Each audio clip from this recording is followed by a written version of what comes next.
Shalom everyone, Boker Tov. It's too cold outside to do morning Torah. Back for some morning Torah. Tov. So this week's Parsha is the last Parsha in the book of Bereshit in Genesis.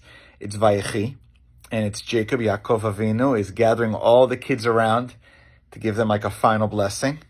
And the blessing, if you look at the Parsha closely, they're not all so positive.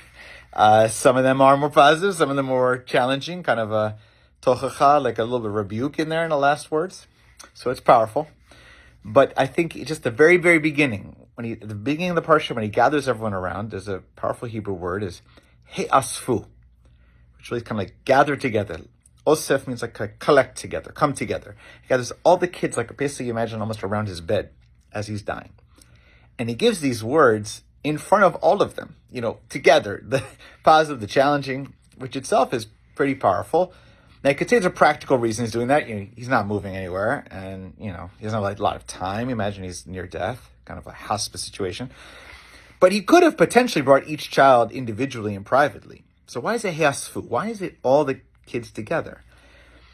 And one of the teachings, it's been said before, but it's worth repeating here, that at the end of one's life, when I interact with people and I've heard this recently from Vivek Murthy, who is the Surgeon General stepping down, who's written a book on loneliness. No one says, I wish to spend more time at the office or that I earned more money per se in my life. Like, in the end, people want relationships. They want people, friendship, family, people they love. That's what they treasure. If you have limited time, that's what people want, is time with people they love.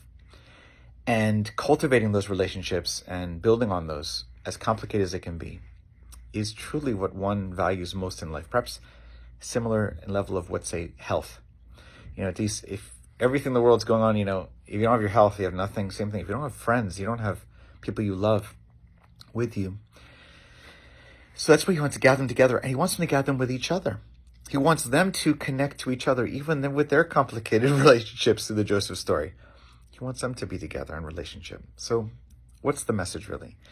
That in the end, even though whatever he says is one thing, but what he does, Yaakov, is he says, look, it's people. In the end of the day, it's people.